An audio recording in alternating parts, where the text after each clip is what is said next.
વિક્રમ સંવંત 2080 શ્રાવણ સુદ 12 તારીખ 17/8/2024 શનિવાર.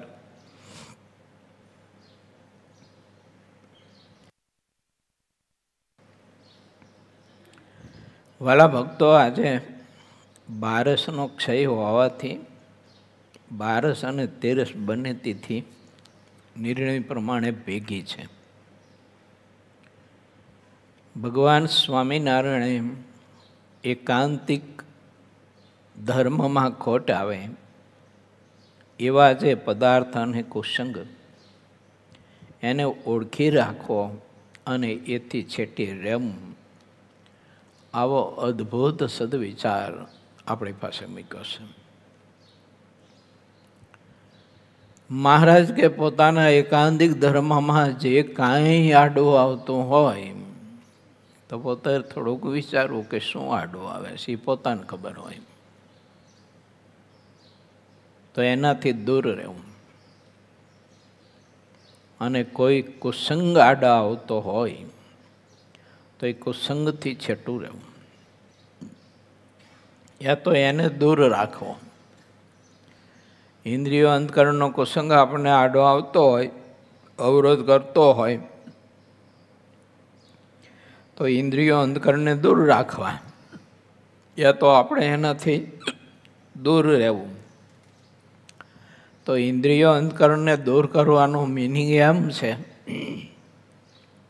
કે એને ભગવાનને ભગવાનના ભક્તની સેવામાં જોડી દેવા, એટલે એના વિષયથી આપણે દૂર કર્યા કહેવાય અને ભક્તિના વિષયમાં એને જોડ્યા કહેવાય. એ એકાંતિક ધર્મમાં ખોટ આવતું હોય એવું એને દૂર કર્યું કહેવાય. તો પ્રત્યેક ક્રિયામાં મહારાજની મૂર્તિ ધારવા માટેનો અભ્યાસ કરવો, પ્રત્યે કરીને આંખે કરીને ખોટું કોઈ એવું રજોગુણી કાંઈ જોવું નહીં. જોવાઈ જાય તો તત્કાળ તુરત જ એનું પ્રાચિત કરવું. કાંઈક દૃષ્ટિથી એવું રજોગુણી કાંઈ જોવાઈ જવાનું હોય, કોઈ રૂપ જોવાઈ ગયું હોય, બીજું ત્રીજું જેની જરૂર નથી એવું કોઈ, તો તુરત જ એ જ સેકન્ડે સ્વામિનારાયણ સ્વામિનારાયણ સ્વામિનારાયણ સ્વામિનારાયણ સ્વામિનારાયણ સ્વામિનારાયણ સ્વામિનારાયણ સ્વામિનારાયણ સ્વામિનારાયણ સ્વામિનારાયણ એમ 5, 25, 50 મંત્ર જપ કરવા, મોટા મોટા પરમહંસોની સ્તુતિ કરવી. કાંઈક મહારાજના સંબંધ વિના કે જેની કોઈ જરૂર જ નથી એવું આપણે કંઈક સાંભળ્યું, એવી કોઈ વાર્તા સાંભળી, એવી કોઈ જગત સંબંધી વાત સાંભળી, એવો કોઈ શબ્દ સાંભળ્યો તો તુરત જ મહારાજને યાદ કરી, પરમહંસોને યાદ કરી પાછું વળી જવું, તે કાનની વૃત્તિ પાછી વાળવી. એ રીતે શબ્દ, એ રીતે રસ, મહારાજને છોડીને મહારાજને બોલીને આપણાથી કાંઈક ખવાઈ જવાય, પીવાઈ જવાય તો એકાદો ઉપવાસ કરવો, યા તો એકટાણું કરવું, યા તો બહુ જ અલ્પ આહાર કરવો. માનો કે મહારાજને ભૂલીને માનસી પૂજા કર્યા વિના, ઠાકોરજીને ભોગ ધરાવ્યા વિના, મહારાજને નૈવેદ્ય ધરાવ્યા વિના આપણે ખાધું પીધું તો બીજા દિવસે શરીરની એવી ક્ષમતા ન હોય તો પછી રોજ કરતા હોય એથી અડધું ભોજન કરવું.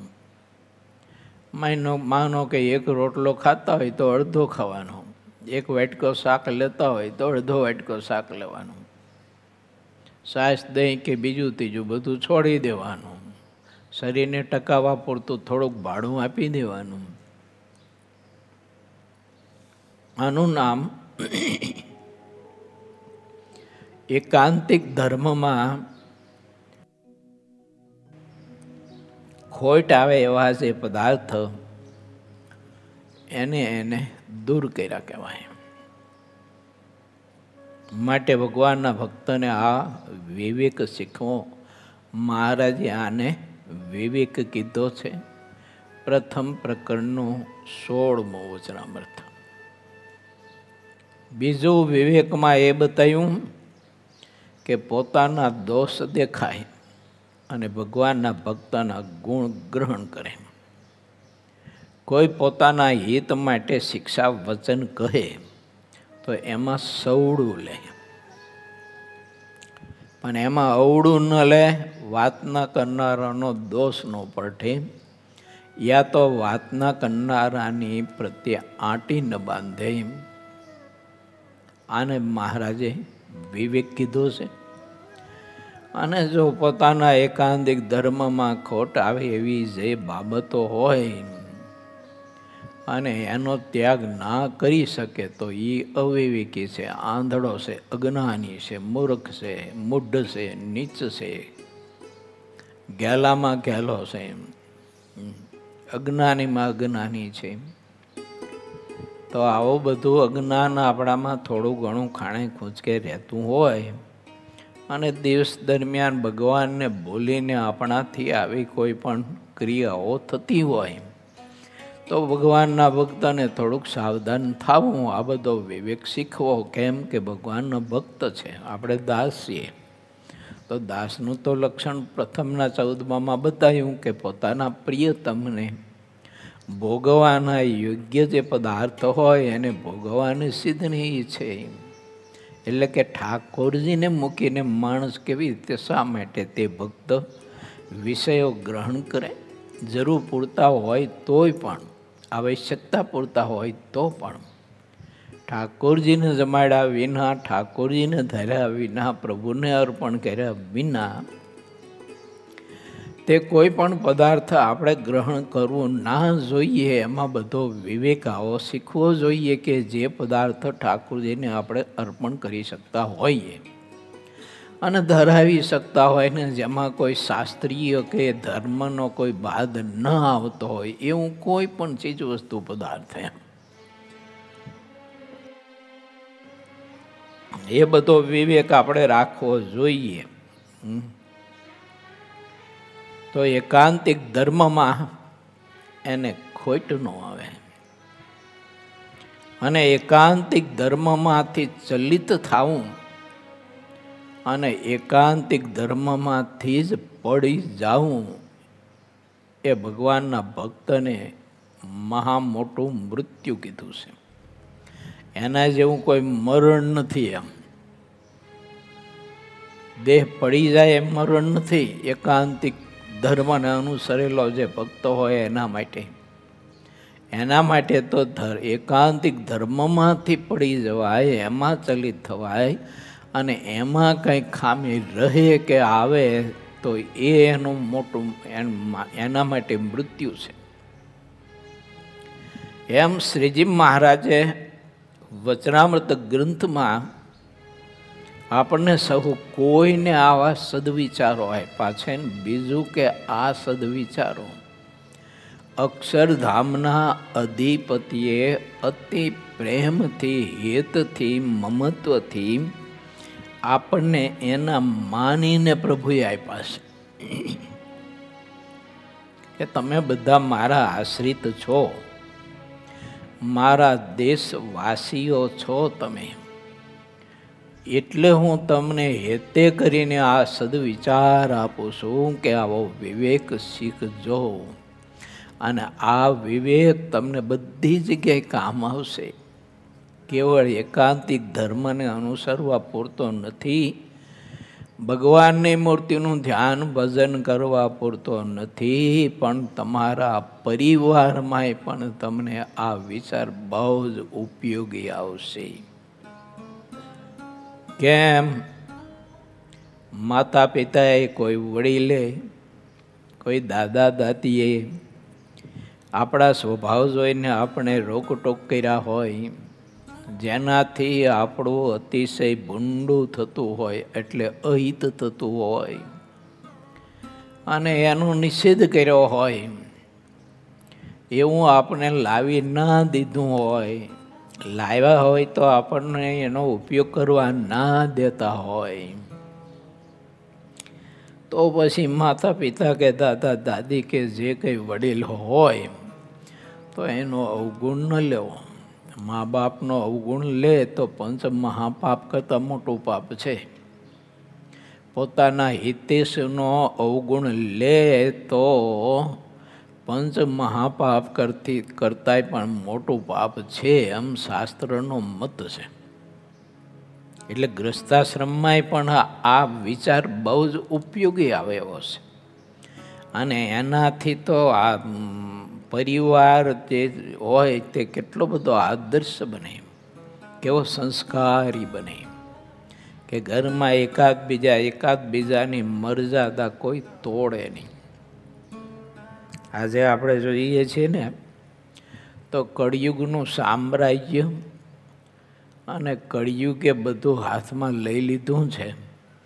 એટલે ગ્રસ્તના ઘરમાં માતા પિતાની, વડીલોની, ભાઈઓની, દેરાણી જેઠાણીની, નણંદ અને ભોજાઈની, દિયર અને ભોજાઈની, આ એકાદબીજાની કોઈ મર્યાદા જ નથી રહી. જો હવની રીતે સ્વતંત્ર રીતે જીવન જીવે છે. પહેલાં છે ને બહેનો એ જ્યાં સુધી પોતાના પતિ, સસરા, કોઈ વડીલ ખાટલા ઉપર બેઠા હોય તો બહેનો ખાટલા ઉપર નહીં બેસતા, નીચે બેસતા. આજે એ તો કાંઈ જોવા મળતું નથી કશું જ. સમય બધો આખો પરિવર્તન થઈ ગયો. બીજી બધી ખાવા પીવાની ને બીજી ત્રીજી ઘણી બધી મર્યાદાઓ હતી. ઘરમાં બહેનો પોતાના પતિને, બીજો પુરુષ વર્ગ હોય, દીકરાઓ હોય, એ બધાને જમાડી અને પછી પોતે જમતા. પોતાના સાસુ, સસરા, પતિ, દીકરાઓ, દિયર, જેઠ એ બધાને જમાડીને પછી પોતે જમતા. આવી બધી મર્યાદાઓ હતી એમ. અને જ્યાં સુધી વડીલો ઘરમાં હોય ત્યાં સુધી બહેનો ઊંચા સાદે બોલતા પણ નહીં. ઊંચા સાદે બોલતા પણ નહીં. અને આજે આપણે જોઈએ તો એ પૈકીની મર્યાદાઓ બોલવાની કે સાંભળવાની, બેસવા ઉઠવાની તો કોઈ નથી રહી. હાવ ઝીરો, બધું ખતમ. હવને પડે એમ હવ બોલતા હોય ને હવ ધડાકા એકાદા બીજાની સામે લેતા હોય, એકાદા બીજાના મોઢા તોડી નાખતા હોય. આ એક સંસ્કાર આપણો અતિ કિંમતી આપણે ખોઈ બેઠા, તોય પાછો આપણે ગર્વ લઈને ફરીએ છીએ. સંસ્કાર આપણા સારામાં સારા જે હતા તે બધા જ આપણે ખોઈ બેઠા, બધા મરી પરવાહેરા, બધા જ આપણા આડોળના કારણે બધા આવા વિવેકાદિક બધા જે કંઈ સદગુણો હતા તે એ રૂપી સંપત્તિ આપણે હાવ ખોઈ બેઠા, હારી બેઠા. તોય અભિમાન તો આપણે હેઠું મૂકતા જ નથી પાછા. એટલું બધું અભિમાનમાં એકાદા બીજા જીવન જીવતા હોય છે. માટે જેને સમજાય ને જેને આદર્શ પરિવાર કરવો હોય અને આદર્શ પરિવારને સંપસને શુદ્ધ ભાવથી ભક્તિ કરી અને જીવન જીવવું હોય, ખાઈ પી અને વ્યવહારો કરી અને સારું એવું સુખરૂપ જીવન જીવવું હોય તો એ બધાએ આ વિચારો પોતાના જીવનમાં ગ્રહણ કરવા અને ઘરમાં બોલવામાં એકાદબીજાની મર્યાદા ખૂબ જ રાખવી. ઊંચા સાદે ક્રોધ કરીને તો કોઈને બોલવું નહીં. લગરી કે ક્રોધ ન કરવો. ઘણાના ઘરમાં અને ઘણા મંડળોમાં કોઈ ક્રોધી માણસ હોય એનાથી બધાને ત્રાસ બહુ હોય છે. ઓલાની મજબૂરી હોય એટલે બોલી ના શકતા હોય. પત્ની, દીકરા, દીકરીઓ, માતા પિતા એની મર્યાદા હોય અથવા તો મજબૂરી હોય, બોલી ના શકતા હોય. પણ આવા ક્રોધી માણસથી ઘરનો સમાજ બહુ પીડિત હોય છે. અને ઘણા બધાને તો એના કારણે બહુ જ અતિશય ટેન્શન રહેતું હોય છે. અને એના કારણે પછી ઊંઘની ગોળીઓ ખાવી પડતી હોય છે. આ કેટલો ત્રાસ કહેવાય. ક્રોધ રૂપી ત્રાસવાદી આપણામાં રહી અને બધું તોફાન કરે છે. ઘરમાં કોઈને શાંતિ લેવા દેતો નથી, શાંતિથી ભોજન ખાવા નથી દેતો, શાંતિથી નિંદ્રા નથી લેવા દેતો, શાંતિથી જીવન નથી જીવવા દેતો. પણ તોય માણસ આ ત્રાસવાદી જે છે ક્રોધરૂપી એને પકડી શકતો નથી અને એનો ત્યાગ કરી નથી શકતો.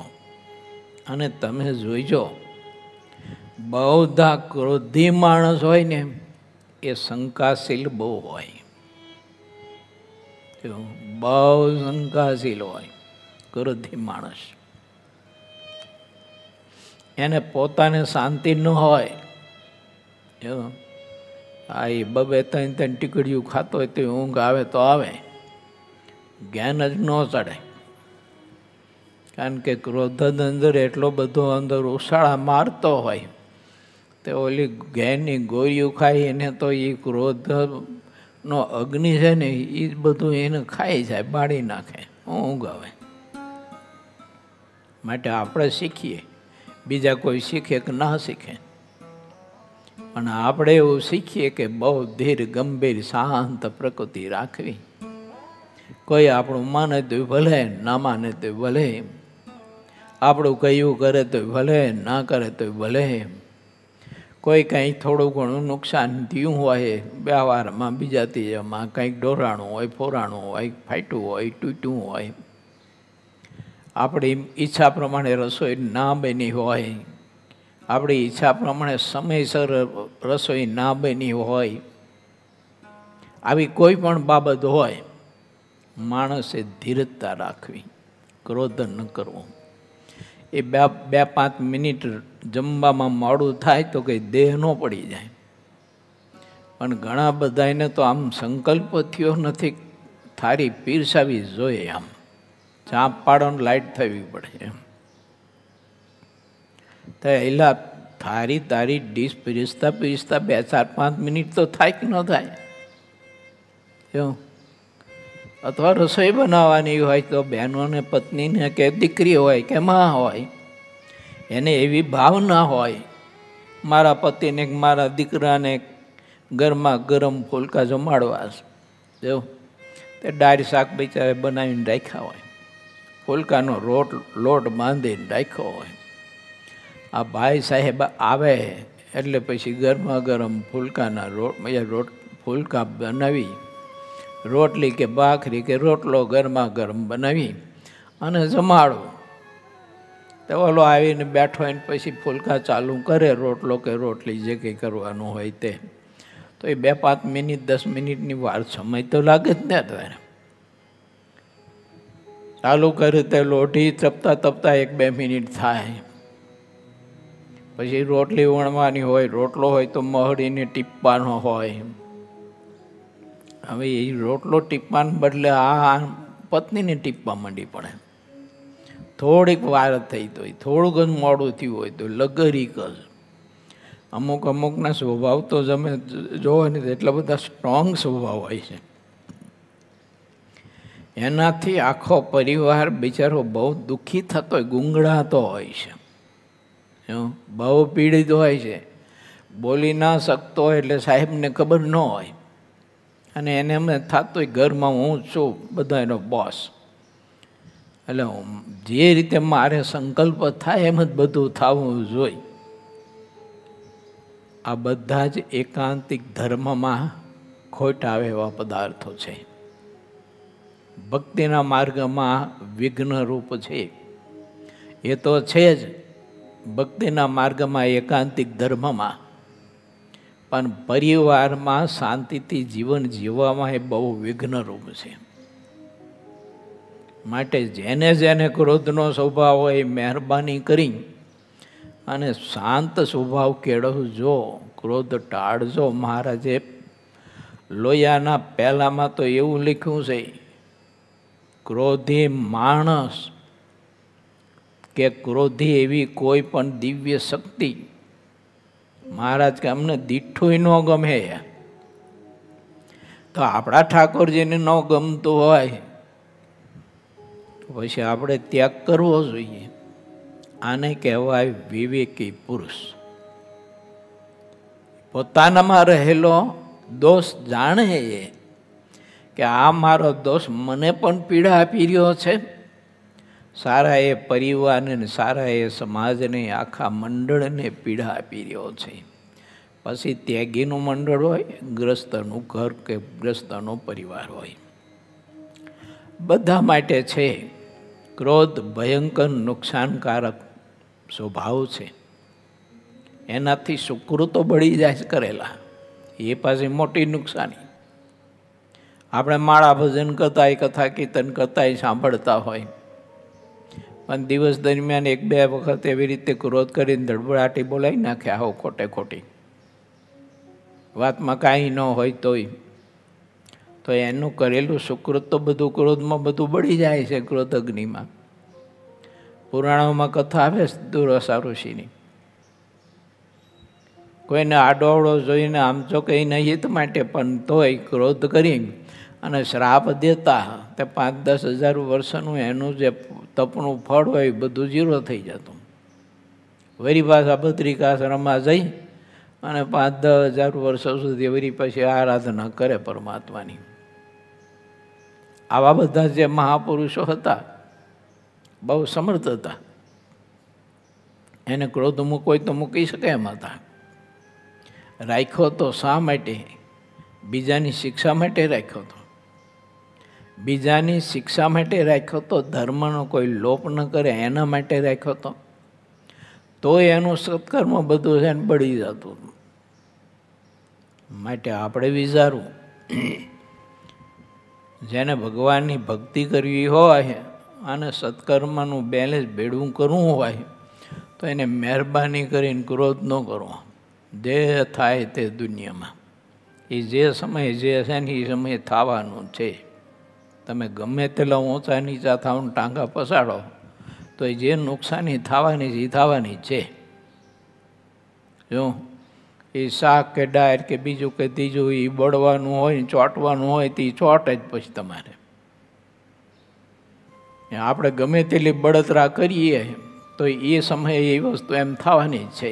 ઠીક છે, સમજણ આપવી પડે એને કે આવું બધું થવું ના જોઈએ, ધ્યાન રાખવું પડે, ખોટું નુકસાન ન થવું જોઈએ, ઢોરફોડ ના થવી જોઈએ. આ બધું આપણે એને સૂચન આપવું પડે ને કહેવું પડે, સમજ આપવી પડે. પણ ક્રોધ કરીને નહીં, ક્રોધ કરીને આપેલી સમજણ, ક્રોધ કરેલી વાત એ તમારી છે ને આકાશમાં ઉડી જાય, અસર જ ન કરે કોઈ દિવસ. સામેની વ્યક્તિને અસર જ ન કરે. તમે જમવા બેઠા, શાક કે ડાયર ખારા થયા છે, મીઠું વધારે પડી ગયું છે, વગર બોલે જમી લો તો એનો પ્રભાવ છે ને જેને રસોઈ બનાવી હોય ને એના ઉપર બહુ પડે. એને બહુ દુઃખ થાય, પશ્ચાતાપ થાય. અરે રે, મેં મારા પતિદેવને આટલું બધું આવું ખારું દૂધવાર જેવું શાક ને દાળ ખવડાવ્યા, એમ એને પશ્ચાતાપ થાય, દુઃખ થાય. અને ઓલે ક્રોધ કરીને જો ધડબડાટી બોલાવી હોય તો કોઈને પશ્ચાતાપ ન થાય, એની કોઈ અસર જ ન થાય. માટે વિચારવું, કોઈ પણ પ્રકારનો ક્યારેય ભગવાનના ભક્તે ક્રોધ ન કરો કોઈ હેતુ માટે. થાય તો પ્રાચિત કરવું તરત જ એનું, અમદાવાદના 8મા વચનામૃતમાં મહારાજે એનું પ્રાચીત બતાવ્યું છે. જો ક્રોધી મનુષ્ય અને ક્રોધી કોઈ પણ એવો શક્તિશાળી હોય, મહારાજ કે અમને દીઠો ન ગમે. ભગવાનના ભક્તને સાધુને ક્રોધ આવે એ તો મહારાજ કે બહુ વિરૂપ કહેવાય. બીજાને વિરૂપ દેખાય અને ક્રોધનું સ્વરૂપ જ વિરૂપ છે. તમે જોજો, બહુ ક્રોધ જેને ચડે ને એની આખી આકૃતિ ફરી જાય. આંખું બાંખુંના ડોળા બોળા બધું તમે જો તો મોઢું મોઢું બધું લાલ છોર કપી વાંદરા જેવું થઈ જાય. બોલો,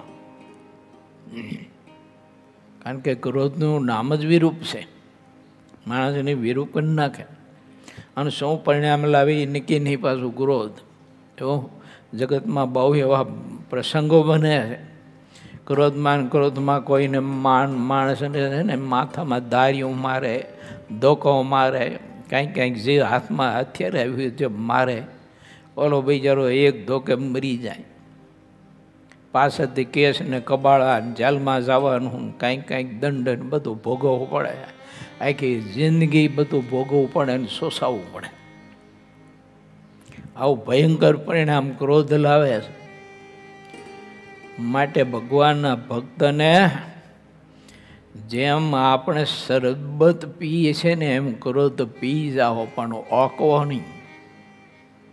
જો ક્રોધ હોય કા તો શું પરિણામ લાવશે નક્કી નહીં કરી શકાય. માટે આ કથા છે ને સાંભળવા પૂરતી નથી, આચરણમાં મૂકવા માટેની છે.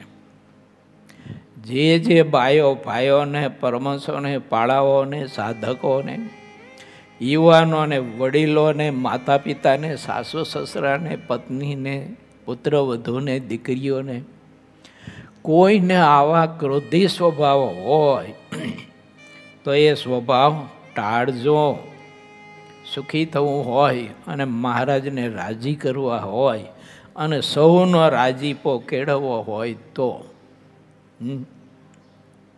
અને એ તે પ્રસંગ આવે ત્યારે જો. બાકી તો આમ તો ડાયા ડમરા થઈને જ ફરતા હોય આપણે. પણ ક્રોધનો પ્રસંગ આવે, એનો હેતુ, વિકારનો હેતુ હોવા છતાંય એ ક્રોધનો વિકાર ઉદ્ભવે નહીં. આને નિર્વિકાર પુરુષ કહેવાય. માટે વિચારવું આપણે, કેમ મહારાજના દાસ છીએ, પ્રભુના ભક્ત છીએ, તો મારા ઠાકોરજીને ના ગમે એવું મારાથી કશું જ કરાય નહીં. બીજું, જેમ ક્રોધ છોડવો ને એ વિવેક છે ને, એમ લોભનો રસાસ્વાદનો ત્યાગ કરવો એ પણ જબરજસ્ત મોટો વિવેક છે. અને ના જો શીખે એ વિવેક અને લોભને રસાસ્વાદને જીતે નહીં તો એમાંય પણ ભયંકર અનિષ્ટ પરિણામો બધા સર્જાય છે. અને અનિષ્ટ પરિણામો પરિવારમાં પણ આવે છે. અને માણસ આખી જિંદગી દુઃખી થાય છે. તો જે રીતે ક્રોધ છે, લોભ છે, રસાસ્વાદ છે, એ જ રીતે પાછી કામ વાસના છે, એ જ રીતે માન છે, એ જ રીતે દર્શન છે. ભયંકર છે આ વસ્તુ. આંખથી ન જોવાનું આપણે જોઈએ. આ અવિવેક શું પરિણામ લાવે કંઈ નક્કી ન કરી શકે માણસ. એવું ભયંકર પરિણામ લાવે. એટલે ભગવાન શ્રી હરિએ કહ્યું કે પોતાના એકાંતિક ધર્મમાં ખોટ આવે એવા જે પદાર્થ હતા, આ બધા એ ખોટ આવે એવા પદાર્થ કહેવાય. પદાર્થ એટલે કોઈ ઘન વસ્તુ જ ન સમજતા. પદાર્થ એટલે સ્વભાવ, પદાર્થ એટલે ઇન્દ્રિયો, અંધકરણ, એની વૃત્તિઓ, એની ઈચ્છાઓ, આ બધું જ પદાર્થમાં ખપે. મહારાજને શું ગમે છે, મહારાજ શેનાથી રાજી થાય, આ લક્ષ્ય પ્રત્યેક ભગવાનના ભક્તોએ રાખવું જોઈએ. મેં નજર સામે ઘટના જોયેલી.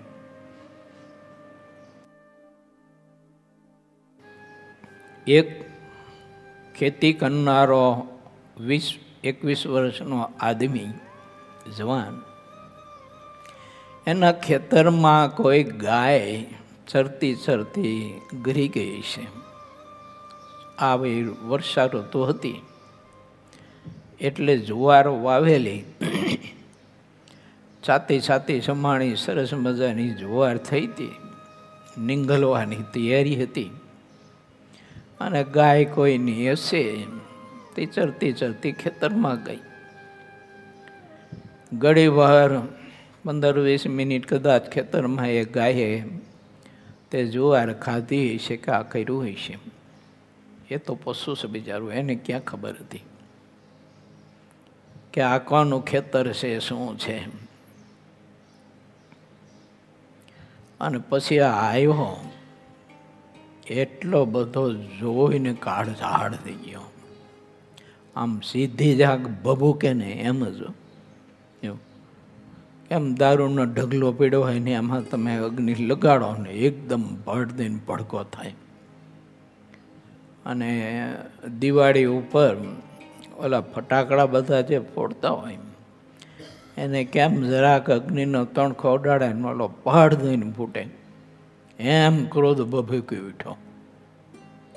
અને જાડું લાકડું લઈને ઓલી ગાયને જે મારવા માંડ્યું એટલું માર્યું ટીપું તે બિચારી ગાય પડી જઈ અને એની મૃત્યુ પામી. હવે તમે વિચાર કરો છો, એનું 40 વીઘાનું ખેતર હશે. તે 40 વીઘાના ખેતરમાં જુવાર કદાચ માનો કે એને 100-150 મણ થાય. તો એ 100-150 મણ જે જુવાર થઈ અને એનો ઘાસચારો થયો કે જે કંઈ 10, 15, 20, 25 ભાર, એની કિંમત તમે જુઓ, વિચારો. અને આ ગાય મૃત્યુ પામી એની હત્યાનું તમે કર્મ જુઓ. તો એની હત્યાના કર્મ પાસે ઓલી જુવાર 150-200 મણ અને એકડ જે કંઈ 10, 15, 20, 25 બરોટિયા, એની કિંમત મારા બાપ 0 ગણાય એની પાસે 0. જો એવું કર્મ ગૌ હત્યાનું જબરજસ્ત લાગે છે. આ કોણ કરે છે? કોણ કરાવે છે? આ ક્રોધ કરાવે છે, લોભ કરાવે છે. કેમ? પોતાના ખેતરમાં વાવેલી જુવાર, એનો લોભ. ક્રોધ, લોભ ને ક્રોધ આ બધો એક જ પરિવાર, તરત જ બધો સંપીલો ભેળો થઈ જાય. માણસ પાસે આખો પરિવાર ભેગો થઈ અને ન કરાવવાનું બધું કર્મ કરાવે. પછી સમયાંતરે એવું થયું, આ ગૌ હત્યાના પાપના કારણે એ 2 માણસને 2-4 વર્ષે ખટરાગ થયો, બૈરું ભાગી ગયું. છોકરા હાવ કપાતર પાક્યા, હાવ ઉઠિયાણ પાક્યા છોકરા. ઘર બધું હાવ ધોવાઈ ગયું અને હાવ ભૂખમરો આવી ગયો. બધું જ ગયું, ગોરી ને ગોફણ બધું જ. એટલે આવું ભયંકર પરિણામ લાવે છે આ બધા દોષ. ભગવાન શ્રી હરિ કહે છે કે મારો ભક્ત હંમેશા વિવેક રાખે અને વિવેક શીખે અને વિવેક ભર્યું જીવન જીવે.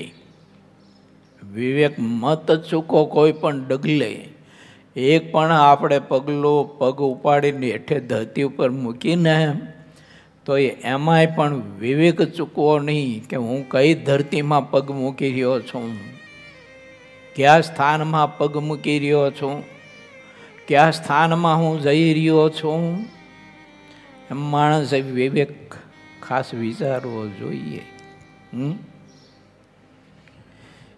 નહીતર ઘણા માણસો તમે જુઓ તો હવે અમુક બાબતની કથા કરવામાં મારી મર્યાદા હોય એટલે શું કરીએ, હવે મજબૂરી છે મર્યાદાની, ના કરાય. પણ અમુક એવી જગ્યામાં લોકો પુરુષો પગ મૂકતા હોય છે કે જ્યાં નરું પાપ થતું હોય છે, નરું પાપસ. જો એના વિકારો સંતોષવા માટે એવી જગ્યાએ માણસ જાતો હોય છે ચાલીને, ગાડીઓ લઈને, અને એવી જગ્યામાં માણસ પગ મૂકતો હોય છે, અને એવી જગ્યામાં પૈસા મન માયના આપીને પાપના પોટલા બાંધવાના માણસ ખરાબ કર્મ કરતો હોય છે. આ શું છે? લોભ છે વિષયોનો, વિષય ભોગવાનો લોભ છે. એના કારણે આવા બધા અનિષ્ટ કર્મ માણસ કરતો હોય છે. વિચારીએ તો ભગવાન સ્વામિનારાયણે સમગ્ર ભારતીય માનવ સમાજ સુખી થાય એના માટે આ બધો વિવેક શીખવો છે. જો હમણાં એક જગ્યાએ મને એક ભક્તે વાત કરી હતી, તો મેડિકલનો અભ્યાસ કરતી દીકરી એની ક્રૂરતાએ એની હત્યા કરી. એને માણસે અતિ ક્રૂરતાથી, અમાનવતાથી ગઈ. કે એવી હત્યા કદાચ દેવો ને રાક્ષસો છે ને, એલો દાનવો અને રાક્ષસો એ પણ ન કરી શકે. એવી ક્રૂરતાથી નિર્દોષ દીકરીની હત્યા કરી. માણસ ક્યાંથી ક્યાં પહોંચ્યો છે વિચાર કરો તમે, કેટલી હૈદે નીચે ઉતરી ગયો છે. માટે આપણે ભગવાનના ભક્ત છીએ, વિચારું કોઈ નિર્દોષ જીવન જીવતા હોય, હવે એ બિચારા દીકરીઓ મેડિકલનો અભ્યાસ કરતા હોય તો મગજનું દહીં કરીને બિચારા કરતા હોય, કેટલા ખર્ચા થતા હોય એને, કેટલી મહેનત કરતા હોય, અને પોતાના ક્રોધને વશ થઈને, લોભને વશ થઈને, અંદર ખદવતી વાસનાઓને સંતોષવા માટે આવી માણસ જ્યારે અતિશય ક્રૂરતા ભરી જ્યારે હત્યાની પ્રવૃત્તિ કરતા હોય, એ માણસને જીવતા તો ઠીક છે, પણ મર્યા પછી પણ એને કેટલા બધા નરકમાં દુઃખો ભોગવવા પડે. એમાં તો ભોગવે, પણ જીવતાય કેટલા ભોગવવા પડે.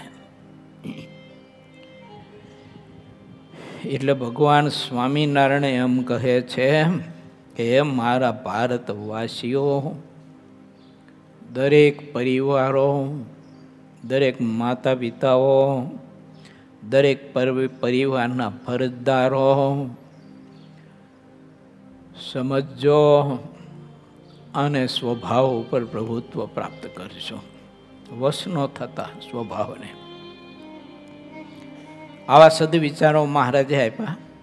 હવે આજે આપણે 17મું અને 18મું વચનામૃત સિદ્ધાનંદ સ્વામીએ પોતાની કલમે ભગવાન સહજાનંદ સ્વામીના મુખ કમળમાંથી જે અમૃત વર્ષ્યું એને આમાં કંડાર્યું છે.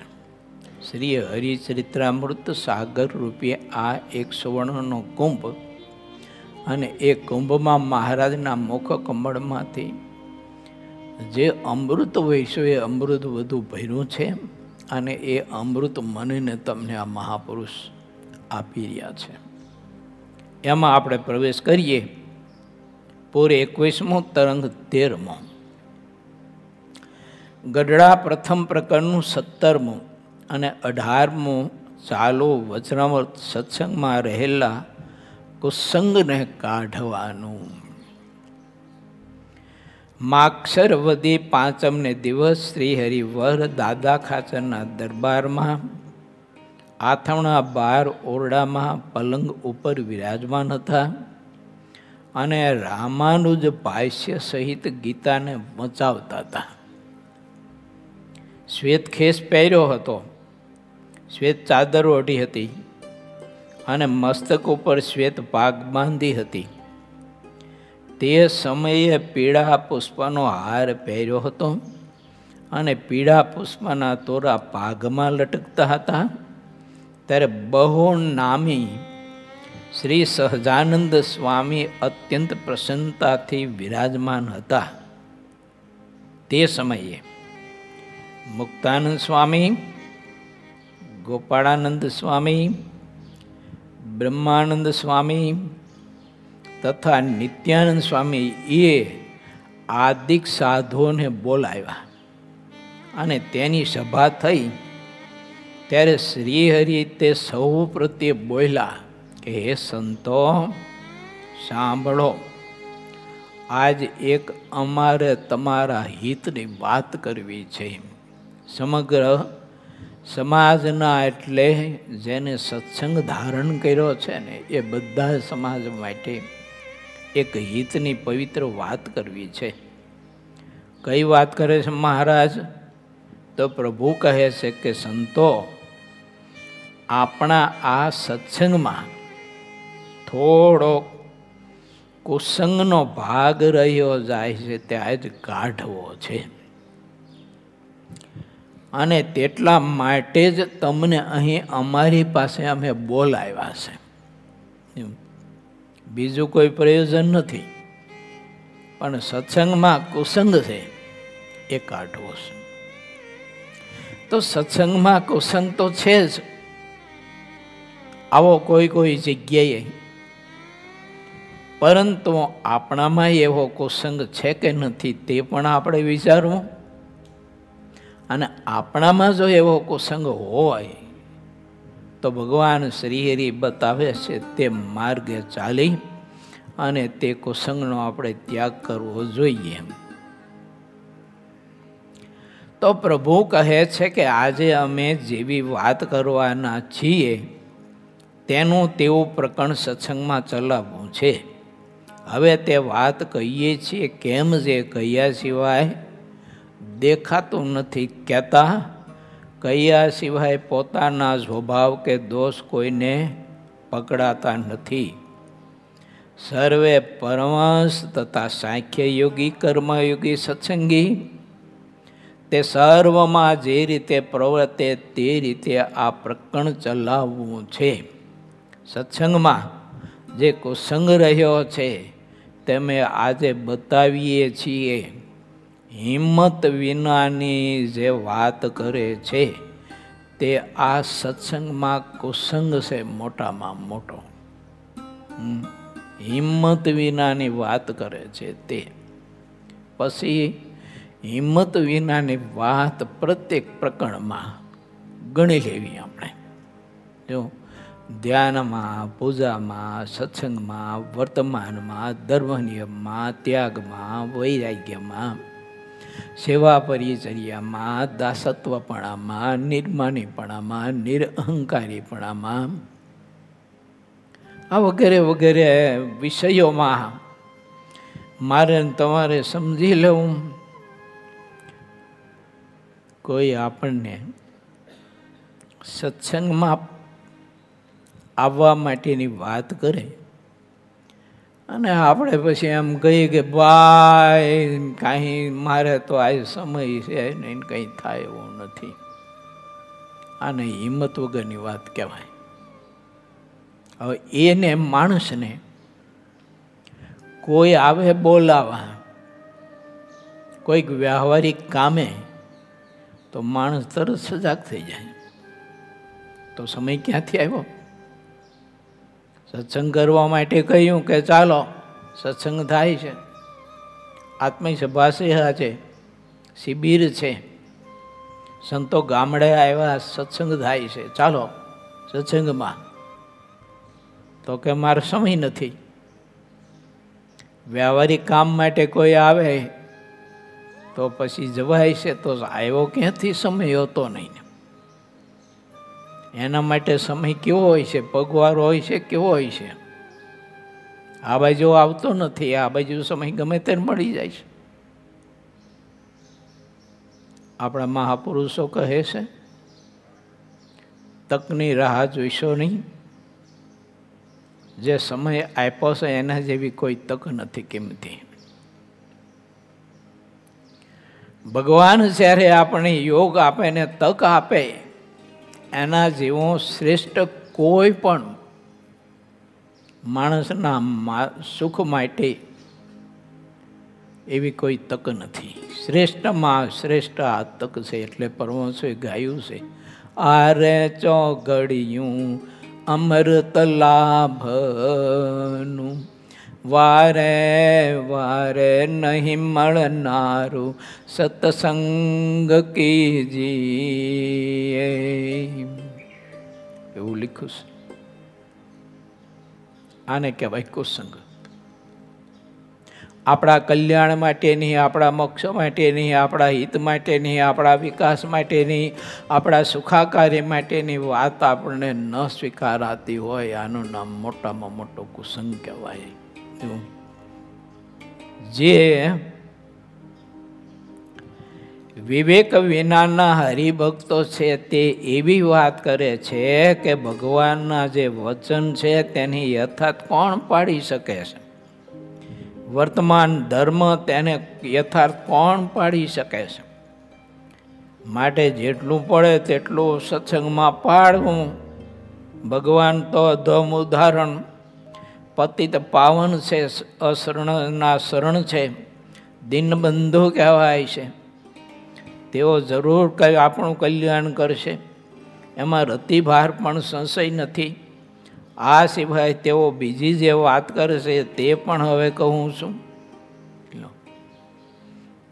ઘણાને કહીને, પહેલાં હું ગામડે જતો ને તો અમુક મંદિર ન આવતા હોય, પછી ક્યારેક બેડા થઈ ગયા હોય, પધરામણી એકાતે ગયા હોય ને એના ઘેર, અથવા રસ્તામાં કોઈને ઘેર પધરામણી જતા હોય તો રસ્તામાં ભેગા થઈ ગયા હોય, તો એને કહીએ અમે, ભગત મંદિર કેમ નથી આવતા? અમે એનો ઓર્ડર થાય તો હોય ને, કેમ એની ઈચ્છા હોય તો અવાય ને. માણસ આપણે એમ થાય કે જોવો તો ખરા કેટલો કુસંગ ભર્યો, અજ્ઞાનતા કેટલી ભરી છે. એટલે ઠાકોરજીને મંદિરે જવું, ભક્તિ કરવી, પોતાના માટે સત્કર્મ કરવું, પ્રભુને પામી જવા માટેનું કોઈ સારું એવું સારું સત્કર્મ કરવું, એમાંય ભગવાન એનો ઓર્ડર હોય તો જ થાય. એટલે એનો ઓર્ડર છે ત્યારે તું અહીં જન્મ જો, ત્યારે તો તને મનુષ્યનો દેહ મેળવ્યો છે, બાકી તો તને ડોબામાં ન નાખ્યો હોય તો, માદરામાં પડીને આખો દિવસ પડ્યો હોય તો, અને કાં તો કોઈ મધ્યનું બોતડું ન બનાવ્યું હોય, આંધળીની આ જન્મ એ બોતડું કહેવાય એના બચ્ચાને. હાથની જન્મ આપે તો એને મધ્યનું કહેવાય, એટલે મધ્યનું ન થઈને બેઠું હોય તો.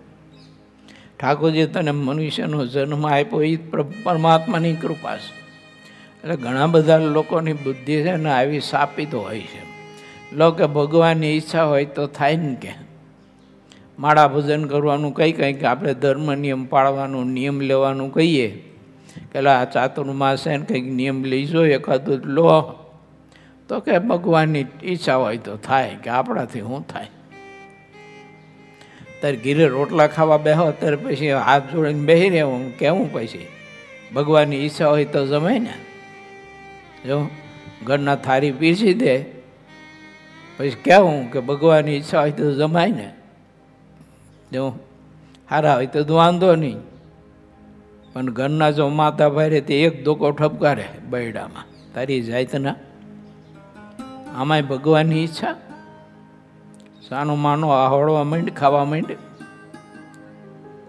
એટલે જીવ છે ને એનામાં કેટલો કુસંગ ભર્યો છે, તોય પોતાની જાતને પાછો બહુ સર્વશ્રેષ્ઠ માને.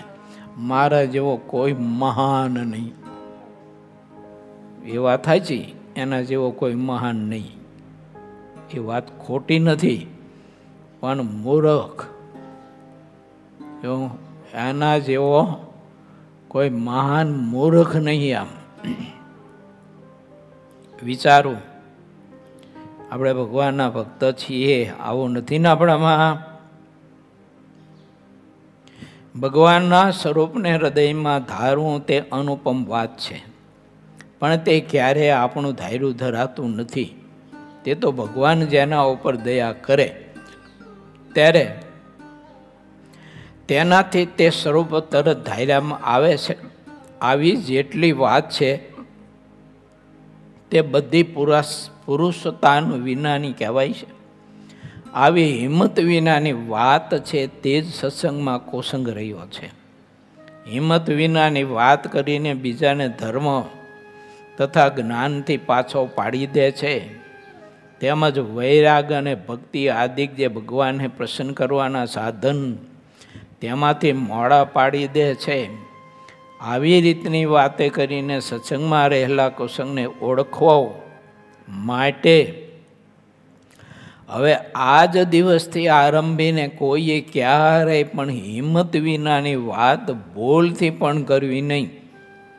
સદા હિંમતે યુક્ત જ વાત કરવી. જે આવી હિંમત રહિત વાત કરે તેને નપુસંક જાણવો. અને જે દિવસે આવી હિંમત વિનાની વાત કોઈ સંત કે હરિભક્ત કરે તો તેણે એક દિવસ ઉપવાસ કરવો. સત્સંગમાં આ વાતનું પ્રકરણ ચલાવવું છે એમ શ્રી હરિએ કહ્યું.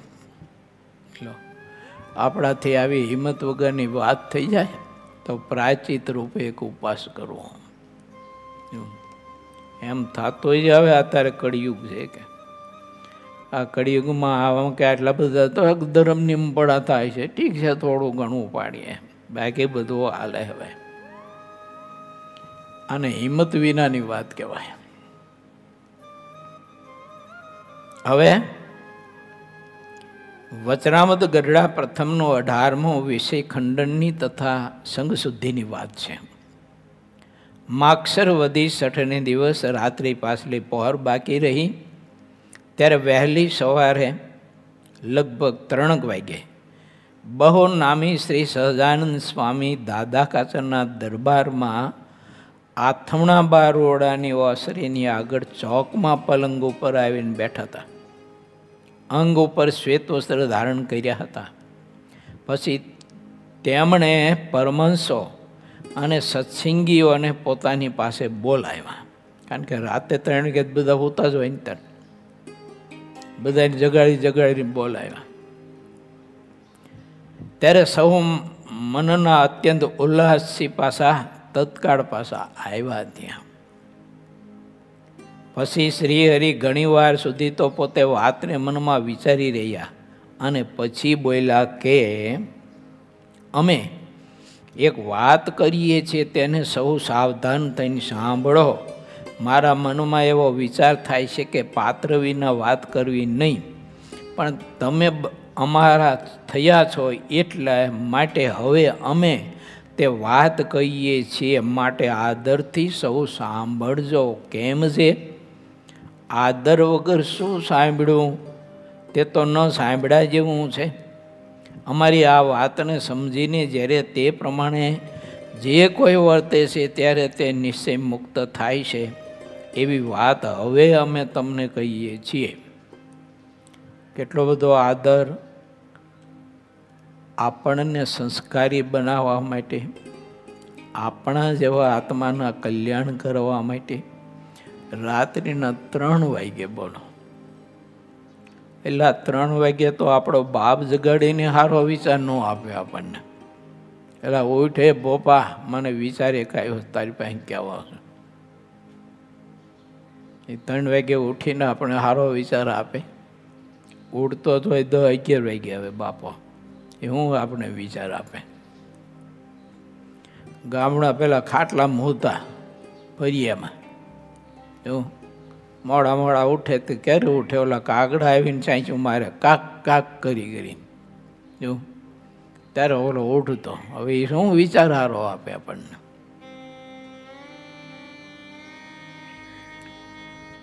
આ વાતને જ્યાં સુધી નથી જાણતા ત્યાં સુધી તો 4 વેદ, 6-7 શાસ્ત્ર, 18 પુરાણ અને ભારતાદિક ઇતિહાસ તેણે ભણવાથી તથા તેના અર્થને જાણવાથી અથવા સાંભળવાથી મોક્ષરૂપ પુરુષાર્થ સિદ્ધ થતો નથી, જેનાથી તત્કાળ મોક્ષ થાય અને છતાં દેહ મુક્ત થઈ જાય. એવી અમે આ વાત કરીએ છીએ. તેમાં અમે પહેલાં અમારી સમજણ કહીએ છીએ, તેને તમે પરમ હેતથી સાંભળો. આવી વાત અમે ક્યારેય કરી નથી. જે બાબત જેવી હોય છે તે વાત કરવાથી દેખાઈ આવે છે. વાતરૂપી સૂર્ય એવો છે કે તેનાથી અંતરનું લેશ માત્ર પણ અંધારું રહેતું નથી, અને અંતરનું અંધારું ટાળવા માટે જ વ્યાસ આદિક મુનિઓએ ગ્રંથ રચ્યા છે. બહેરાને માટે નેત્ર છે અને કાન રહ્યા છે, અર્થાત કાનનું કામ આંખ કરે છે, અને અંધને માટે કાન એ જ નેત્ર છે. આંખ અને કાન વિના તો પશુ જેવો જડ કહેવાય છે. અંદર અને બહાર ગમે તેટલી ઉપાધિનો યોગ થાય, પણ તેનો જો મનમાં કાંઈ સંકલ્પ ન થતો હોય તો અમારા અંતરમાં તેનો કાંઈ ખેદ રંજ માત્ર નથી. પણ જેનો અમને અંતરમાં ખેદ થાય તેનો અમે તરત ત્યાગ કરી દઈએ છીએ. જે પદાર્થનો અંતરમાં રંજ જેટલો પણ ગાઢ થાય તો જ્યારે અમે તેનો ત્યાગ કરીએ ત્યારે સુખ વર્તે છે. અમારો જેવો સ્વભાવ છે તે તમને કહ્યો. અમે જે વિચાર કર્યો છે તે હવે તમને ખોલીને સ્પષ્ટ રૂપે કહીએ છીએ. ભગવાનના ભક્તના હૃદયમાં જે વિક્ષેપ થાય છે તેનું કારણ શું છે? ઇન્દ્રિયોનો સ્વભાવ અને કુસંગનો પ્રભાવ. પછી અમે મન, બુદ્ધિ, ચિત્ત અને અહંકારની સામે જોયું ત્યારે તે અંધકરણ પણ ઉદ્વેગનું કારણ ન દેખાયું. પછી અમે વારંવાર અંતર સામું જોયું તો જણાયું કે ભગવાનના સ્વરૂપના નિશ્ચયનું બળ અથવા આત્મજ્ઞાનનું બળ છે. તેના યોગ્ય કરીને અંધકરણમાં ગાફલાઈ રહે છે. તે ગાફલાઈ કેવી રહે છે? તો ભગવાન મળ્યા છે એટલે જેટલું કરવાનું હતું તે બધું હવે કરી લીધું છે. હવે કાંઈ કરવાનું બાકી રહ્યું નથી. આવી જે ગફલત રહે છે એટલો જ અંધકરણનો વાંક છે એમ અમને દેખાયું. અને ઝાઝો વાંક તો અમને પંચ જ્ઞાનેન્દ્રિયોનો દેખાય છે. હવે અમે તેની વિગત કહીએ છીએ. જે વિગત કર્યા સિવાય ગમ પડતી નથી. દૂધમાં જે ઘી રહ્યું છે તેની વિગત કર્યા વિના કહેતા મેળવીને વલોણું કર્યા વિના એમાં રહેલું ઘી કાઢી શકાતું નથી. શેરડીમાં ગોળ અને સાકર તો રહ્યા છે, તે પણ વિગત કર્યા સિવાય દેખાતા નથી. અને વૃક્ષમાં જે ફળ રહ્યા છે તેના યોગ્ય સમય દેખાય છે. આવી તો અનંત વાતો છે, તે બતાવ્યા સિવાય દેખાતી નથી. જ્યારે ત્રિકાળનું જ્ઞાન થાય છે ત્યારે તેને તે વાત છે જે સમજાય છે. જેને ત્રિકાળનું જ્ઞાન પ્રાપ્ત થાય છે તેને જ વાતમાં તે રહસ્ય હોય તે સમજાય છે. જે ઇન્દ્રિયોનો જેવો ગુણ હોય છે તે તેની વાત કરીને વિગત સહિત દેખાડવામાં આવે તો તે દેખાય છે. વિગત કર્યા સિવાય દેખ્યામાં આવતું નથી. વિવિધ પ્રકારના ભોજનને મનુષ્ય જ્યારે જમે છે ત્યારે દરેક ભોજનનો જે રીતનો જુદો જુદો સ્વાદ હોય છે તે જમવાથી જણાય છે. અને તે ભોજનમાં જે જુદા જુદા ગુણ રહ્યા છે તે ભોજન કરનારાના અંતકરણને શરીરમાં પ્રવર્તે છે. કોઈ પ્રભુનો ભક્ત જો લીલાગર ભાંગ પીવે તો તે ભાંગના ગુણ જેવા હોય છે તેવા તે ભક્તમાં પ્રવર્ત્યા સિવાય રહેતા નથી. તે ભાંગના કેફે કરીને તેના વર્તમાનની ને ભગવાનના ભજનની પણ તેને ગમ રહેતી નથી.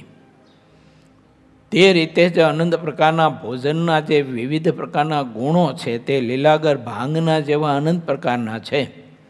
તેનો ગણતા પાર આવે નહીં. તેને અહીંયા દિશ માત્ર દેખાડીએ છીએ. તે રીતે જ જીવ ક્ષોત્ર ઇન્દ્રિય દ્વારા અનંત પ્રકારના શબ્દને સાંભળતો રહે છે. તે શબ્દોના ગુણ પણ જુદી જુદી રીતે અનંત પ્રકારના હોય છે. જીવ જેવો શબ્દ સાંભળે છે તેવો ગુણ તેના અંતકરમાં જરૂર પ્રવર્તે છે. તેમાં તલભાર પણ ખોટું નથી. જેમ કોઈ હત્યારો જીવ હોય અથવા કોઈ વ્યભિચારી પુરુષ કે સ્ત્રી હોય તે વેદ અને લોકની મર્યાદાને લગારે રાખતા ન હોય અને મર્યાદાને લોપીને ચાલતા હોય એવા જે ભ્રષ્ટ જીવ, તેની જે વાત સાંભળવી તે લીલાગર ભાંગ પીધા જેવી છે. અથવા જેમ દારૂ પીવે તેમજ પાપી માણસની વાત સાંભળવી તે છે. કેમ જે પાપીની વાતને જે સાંભળે છે તેનું અંતકરણ ભ્રષ્ટ થઈ જાય છે. પાપી માણસની વાત એવી હોય છે કે તે ભગવાનનું ભજન સ્મરણ અને પોતાના વર્તમાનને તત્કાળ ભૂલાવી દે છે. તે રીતે જ ત્વચા ઇન્દ્રિયોનો વિષય સ્પર્શ છે તે અનંત પ્રકારનો હોય છે અને તેના જે ગુણ છે તે પણ જુદા જુદા બહુ ભાતના અપાર હોય છે. તે માટે ભગવાનના ભક્તોએ તેનાથી નિત્ય ડરીને ચાલવું. કેમ જે પાપી જીવનો જે સ્પર્શ તે ભાંગ અને દારૂના જેવો છે, તે રીતે જ રૂપ પણ અનંત પ્રકારના હોય છે અને તેના ગુણ પણ અનંત પ્રકારના જાત જાતના જુદા જુદા કહેવાય છે. ગાફલને તે દેખાતા નથી. કોઈ ભ્રષ્ટ માણસને જોવો તે લીલાગર ભાંગની સમાન છે અથવા તો દારૂને સમાન છે. માટે ભ્રષ્ટ માણસને જોવાનું દૂરથી તજવામાં જ ભલાઈ છે. તે રીતે જ ગંધ પણ અનંત પ્રકારના છે ને તેના ગુણ પણ જુદા જુદા અનંત પ્રકારના છે. કોઈ પાપી માણસના હાથના પુષ્પ કે ચંદન તેની જો સુગંધ લેવામાં આવે તો માણસનું મન ભ્રષ્ટ થઈ જાય છે. જેમ લીલાગર ભાંગ અને દારૂ પીવાથી બુદ્ધિ ભ્રષ્ટ થઈ જાય છે, તે રીતે ભગવાનના ભક્તની બુદ્ધિ પણ પાપી માણસને ચડેલા ચંદન પુષ્પાદિકનો ગંધ લેવાથી ભ્રષ્ટ થઈ જાય છે. જેમ પાપી માણસના યોગ્ય કરીને માણસની બુદ્ધિ ભ્રષ્ટ થઈ જાય છે, તેમ ભગવાન અને સંતોનો યોગ થવાથી તેનો પાસ લાગતા બુદ્ધિ શુદ્ધ થઈ જાય છે. ઇતિ શ્રી સહજાનંદ સ્વામી શિષ્ય સિદ્ધાનંદ મુનિ વિરચિત શ્રી હરિચરિત્રામૃત સાગરના 21 પૂર્વમાં ગરડા પ્રથમ પ્રકરણનું 17મું ને 18મું ચાલુ વચનામૃત કહ્યું. એ નામે 13મો તરંગ સમાપ્ત થયો. બહુ મજાની વાત છે, અદ્ભુત છે. આવી વાત આ ધરતીમાં કરનાર કોણ છે? ભગવાન સહજાનંદ સ્વામી, ભગવાન વ્યાસજી, પુરાણોના રચનારા ઋષિઓ, સંતો, પરમહંસો, ભગવાનના અવતારો આવી વાત કરનારા છે. બાકી કોઈ છે નહીં આ ધરતીમાં આવી વાત કરનારા. કે મને ને તમને આવા બધા વિષયોમાં જે દૂષણો રહેલા છે, વિકારો, એને આપણને સમજાવે. એટલો તો ભગવાન સ્વામિનારાયણે બતાવ્યું કે સાત્વિક આહાર જમજો. રાજસી ને તામસી આહાર છે ને લીલાગર અને ભાંગના જેવો છે. પણ હવે આપણને આહારો રાજસી તામસી આહાર જ ફાવે. પાછું ઓલું તો મસાલા વગરનું તો હાદું હાદું તો કંઈ ફાવે નહીં આપણને.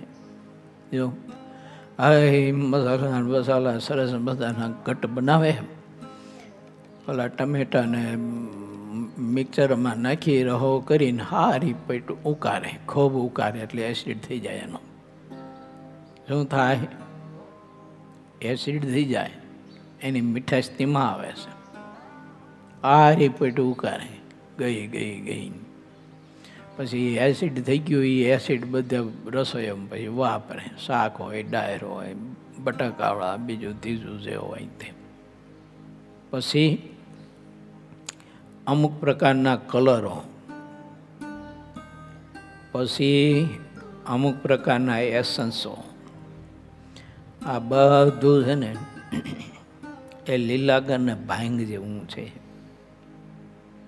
ન વપરાય એ ભગવાનના ભક્ત માટે બહુ સારું કહેવાય.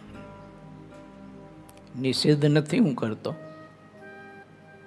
પણ જેને ભગવાનની ભક્તિ કરવી છે, જેને ધ્યાન ભજન કરવું છે, એને વ્યંજનો ભોજનો જે કંઈ આપણે ઘરમાં બનાવતા હોય એમાં આવા મરી મસાલા, આવા એસન્સો, બીજું ત્રીજું જીભડાને સારું લાગે એના માટે થઈને અને કોઈને સારું લગાડવા માટે ને કોઈની જીભડીને સારું લગાડવા માટે આપણે ઘણી વખત આવા બધા પદાર્થોનો ઉપયોગ કરતા હોઈએ છીએ. હકીકતમાં એ ભાંગ અને દારૂના જેવા કેફી છે. આપણા શરીરના અંદરના કોષને અને આપણી બુદ્ધિને, આ બધાને ડેમેજ કરે છે. એમાં ઘણી બધી વિકૃતિ ઊભી કરે છે. સમજાય તો ઠીક છે. હજુ 18મું વચન બાકી છો. ફેરફાર કરી શકતા હોય ને તો કરવાનો પ્રયત્ન કરવો. આપણે બહુ અતિશય ધમધમાટ મસાલેદાર કોઈ પણ પદાર્થો ખાવા પીવા એ અંદરના કોષને બહુ ભયંકર હાનિકારક છે. શાસ્ત્રે ના પાડી છે, તમામ શાસ્ત્રે ના પાડી છે. ભાગવત, ગીતા, રામાયણ, શિક્ષાપત્રી, વચનામૃત, સત્સંગી જીવન, પુરાણો, બીજા ત્રીજા જે કંઈ ગ્રંથો છે તે બધા જ ગ્રંથો ચાણક્ય ઋષિના વિચારો તમે જોઈજો. જો પછી